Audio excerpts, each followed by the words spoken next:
Hi guys, welcome. Great being with you on this virtual reality trip we're doing. Thanks to the pandemic, I can't be in the UK doing our shows like we usually do. I'm actually in the other side of the world, New Zealand. And this is where I kind of live the other times where I'm not doing the show circuit.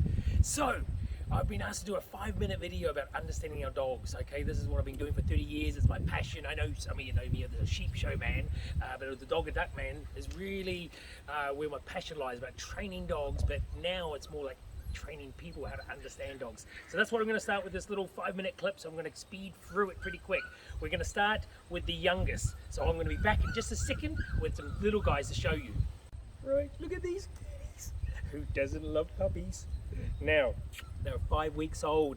Even at this age, they're working out things, they're communicating to each other, and they're very, very kind of playful and jumping around. But that actually all works out to them working out pecking orders, who's the strongest, and it's all about understanding each other.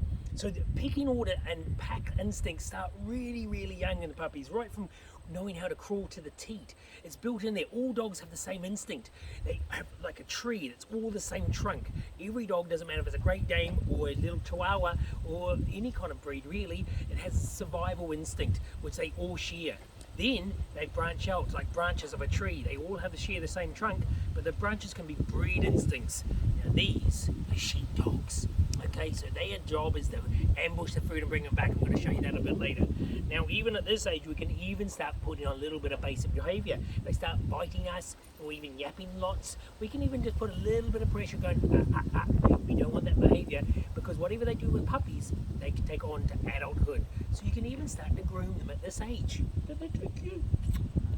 Now we get the older puppies. And puppies are fantastic. You can program them and train them yourself all the way from the youngest age all the way up to their old age as your personal puppy, personal dogs.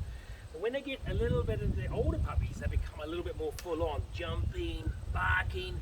So how do we kind of control them at this age, especially if they're doing things we really don't want them to do? Well, even for the listeners that are barking, I sneak down from the house and I just hide. And when they start barking when they're not meant to be, I pop around and try and catch them in the moment. Telling the dog off after the fact is not really training, it's just trying to salvage a situation. So I catch them just as they start to try and do it, and I put a little bit of pressure on. And they catch that noise, and I go into them and I put them a little bit in position. You can see the body language change when I put pressure on them.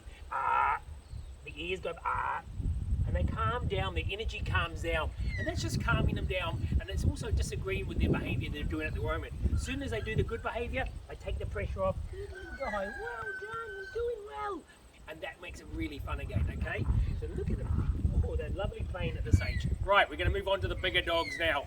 Right, we're moving on to the big dogs now, and we're out in the paddock, and there's some sheep just over there. So I'm going to show you a little bit about this breed instinct of a working sheepdog. Okay, so a lot of people think we train our dogs to run around sheep and bring them back, but they're actually born that way with that instinct. That's that branch I was telling you from the tree. They are a hunting breed, so they ambush the food and bring them back. No farmer or shepherd has ever trained a dog to run around sheep, cows, ducks, doesn't matter. They do it instinctively. What we do is we've learned how to put commands on that so we can steer them and control them. Otherwise, you would have poodles running around sheep and Labradors. We don't see that. We only see sheepdogs doing it because that's that breed instinct. So that breed instinct is really important to know and understand when you buy your dog or have a dog, because that gives you lots of different kind of avenues about why your dog's doing certain things and how we can understand it before we can train it not to do it if we don't want to, or make it our best results from our training. Okay, so we've got 2 dogs out here. I'm just going to give them a whistle and they're going to naturally do what they want to do, okay? And now I've put the rams out, means it's this time of year in New Zealand we put the boys with the girls to make baby lambs. With rams though, they give my dogs a bit of a hard time. So you might see 1 or 2 sheep just getting a bit naughty to my dogs, but I'll see if they can figure it out what to do. Okay. So they run around, one dog's going very wide, that's what I like, one's going a bit more direct. So even in this breed, you get different kind of ways dogs work. You get the strong-eyed, medium-eyed, and low-eyed. Now, away.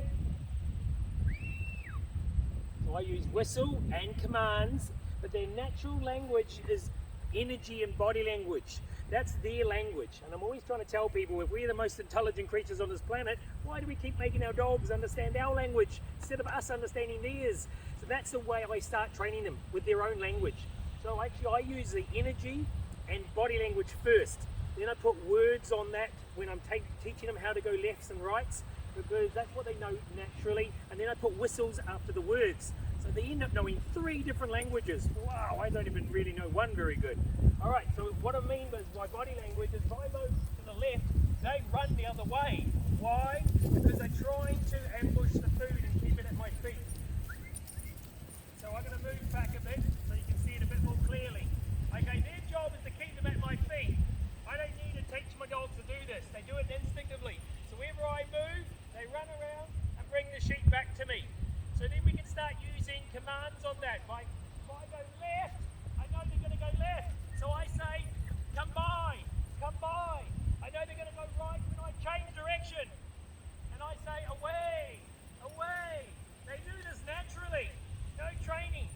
I use their language to start with, communicate to the dogs in a way they understand. So just to summarize, everything I'm trying to say here is about us understanding them instead of trying to make them understand us. If our dog's doing something we don't want it to do, it's the pack leader downwards, not from our dogs upwards to tell us what to do. Okay, we have to have an organized and well-behaved pack, and it really has to start with the pack leader, us. Okay, so thanks from Stuart Barnes and the Dog and Duck Show. A real big thank you to the Living Land for having me on this virtual reality experience, and the Kent County Show, of course. We can't wait to have you see you again in 2022 when I'm back doing the shows again, and I'm really hoping you all have a wonderful 2021. Bye from now. Bye.